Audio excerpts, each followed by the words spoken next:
Alright, we finally got the announcement for Stellar Blade 2 during the Summer Games Fest event, and it will be called Stellar Blade BloodRayne.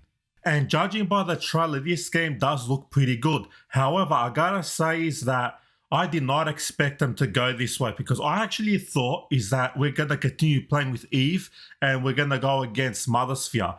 But that's kind of not the case judging by this trailer, because it looks like we will be following a new protagonist called Evie, and she's gonna try to stop a terrorist threat where these terrorists are using these like fluid, kind of like a virus, like a Resident Evil type of thing, like that's in the tube, where they're injecting themselves and they're turning into Natibas.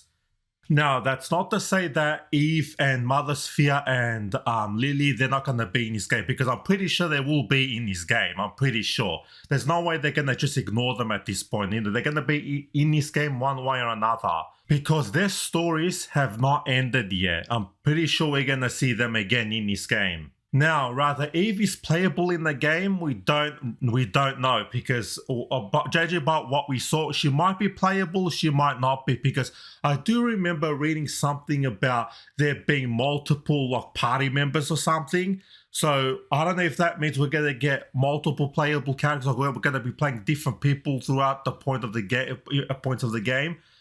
So, but maybe Eve will play like certain sections, kind of like The Witcher 3, where in some segments, we got to play a Ciri.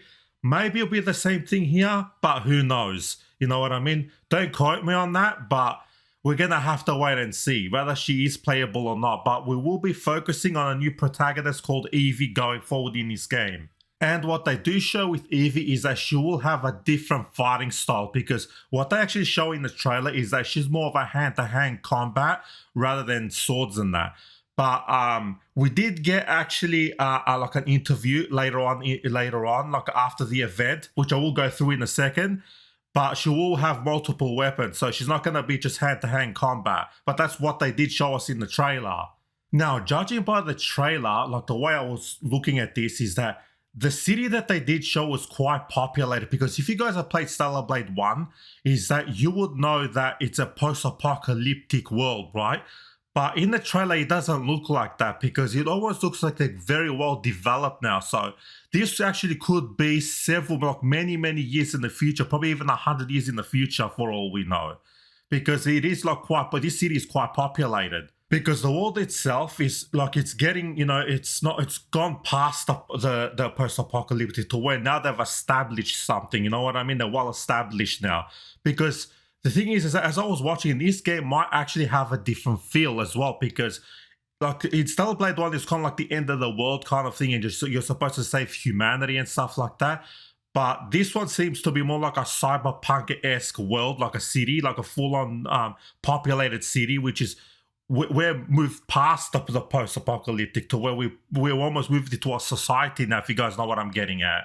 And also, I'm seeing people saying that this could be, the colony, but I highly doubt that's the case, because this does look like it's on Earth. It really does, because if you guys remember, is that after the final war, wasn't the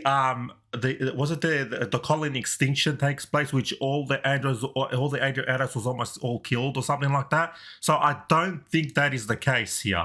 I'm pretty sure we're on Earth, and it does look like on Earth because you can't see a sky. So this city is definitely on Earth, because as I said, this city does look very well developed. That's why I'm saying this could be 100 years in the future. Now it might not be, but that's what it looks like judging by the trailer. And because also I'm seeing a lot of people saying that this could be a prequel, but that is not the case at all. This is definitely 100% a sequel, because after the trailer was shown, I always forget the guy's name, Jeff something, isn't it? The guy that was running the event. He actually said after the trailer, he actually said this is a continuation of the Stellar Blade story. So this is definitely a sequel. Now, the reason why I'm actually coming a bit late with this video is because, when it comes to Summer Games Fest, and even back at when we had E3, is that when these events used to take place, after the event, we used to get a lot more information about this game. So I decided to wait until we got more information, which we actually did, because the director of the game, I think he's like CEO of Shift Up, he actually had an interview with Famitsu, and he actually revealed more details about the game. So this information actually comes from Genki. So all credit goes to him. And I'll go through the list now and I'll give you guys all the details you need to know about this game. Alright, so during the interview, Kim Young Tae probably butchered his name, but during the interview, he says is that the game, so it is a sequel to Stellar Blade 1, and it won't be called Stellar Blade 2 because he says here that they want to approach these games with a subtitle, basically. So they don't want to call it Stellar Blade 2 or Stellar Blade 3 or Stellar Blade 4, whatever they're going to do. They're just basically going to give these games a subtitle, which is why it's called Stellar Blade BloodRayne. Because it even says here is that they want to give each game its proper name. So there you go. So the new protagonist, Ify, is part of a special forces unit tracking down a terrorist group in the city, which we actually do see in the trailer with her tracking down someone. So she's following someone and then that guy affects himself and he turns into a T-ball. We saw that in the trailer. So Eve and Ify are connected, but the connection is a secret. Now, I've got actually theories about that, which I'll get to later down the video. So Ify uses close combat melee attacks to show a big change from the previous game. So we saw that in the trailer as well. She is basically a hand-to-hand combat special. She's kind of like Tifa in a sense. So yeah, we saw that. However, it does actually state there will be other weapons in the game as well. So each new weapon will have a context and a reason within the story. So I'm guessing when you go through the story is that you will unlock new weapons and new stuff. So you're probably going to get a sword later, you're probably going to get something else later, and you're going to have a different fighting style. But it does sound like you will be unlocking them as you go through the story. So the city area shown in the trailer will be a linear area, but you can enter shops. So it's not going to be open world. So, yeah, because I know some people say, oh, it's going to be open world. It's not going to be open world. Like the open world of that, like the area design, I think will be similar to the first game, to be honest with you. So the game's UI will change a lot from Stellar Blade. So basically, yeah, they want to make it easier to see. And obviously, it's got to adjust to the new mechanics of the game. Basically, that's what they say. And he also says is that they do want to continue improving the gameplay elements of the first game and make improvements to them and more existing side content in the first game. So basically, they want to improve the gameplay elements from the first game, and basically, there's going to be a lot more side stories and side content in this game. So you know how, because some people, they love that, I can always forget a name in the game, but there's, the robot that sings in the game where you have to get her legs, and there's another one where a shopkeeper that her sister goes missing, you have to go looking for her. Like, people do like those side content. It looks like we are getting more in this next game than the first game had. So we are getting more of that, and there will be, and it says here they will be also enhancing the gameplay as well, which that's standing. They have to do that. Expand the gameplay as well. So the game is has been development for 1 year, and it's in early stage of development, because they said is that the game is coming out next year, I believe, but I don't think that might be the case. I think it's going to be I wouldn't be surprised if it's pushed in 2028, to be honest with you, but we have to wait and see how far they're going to go. But also, it does say in the bottom of the trailer as you're watching is that things will change. So don't expect for everything to look like the way it is in the trailer. So things will change. However, I will say if this game does come out next year, it'll be pretty damn impressive, because that will mean it's only in development for 2 years and already came out. And if it is, better quality than the first game, then yeah, that's pretty impressive. So the next one says the art direction has been finalized. Yeah, so pretty much, all the concept art and all that stuff, that will be already finished, because that's why they're developing the game now. So yeah, obviously that has to be finished. And obviously, the story and that would have that all planned out and everything, because actually, it says even here that later half of the story and depth of combat are still being worked on. So, basically, the last half of the game is still being worked on. Basically, that's what they're saying. Want to reach as many players as possible. So basically, that's why they're self-publishing, and it will be on almost every platform that they can bring it out in. They want to make it so everybody can play this game, so it can be accessible for everybody. That's basically what they're saying.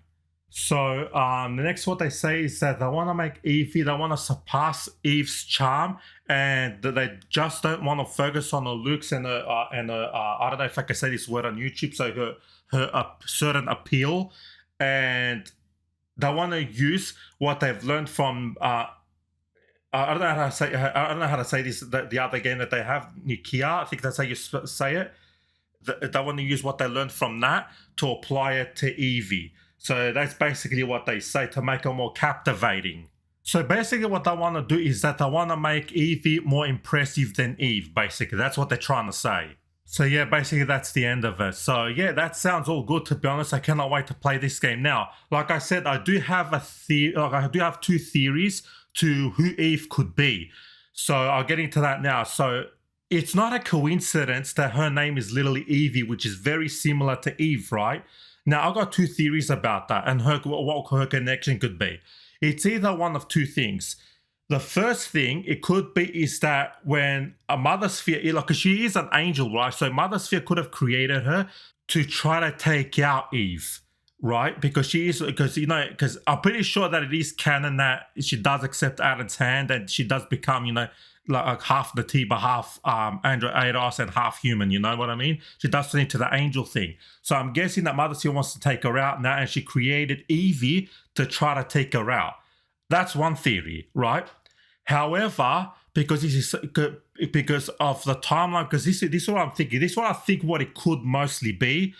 But I actually think, because it is sometime later in the future, is that when Eve accepts Adam's hand, is that Adam has the ability to create life, right? That's why when you go to the nest, you see all those eggs everywhere. So when she absorbed Adam, she would have gained this ability.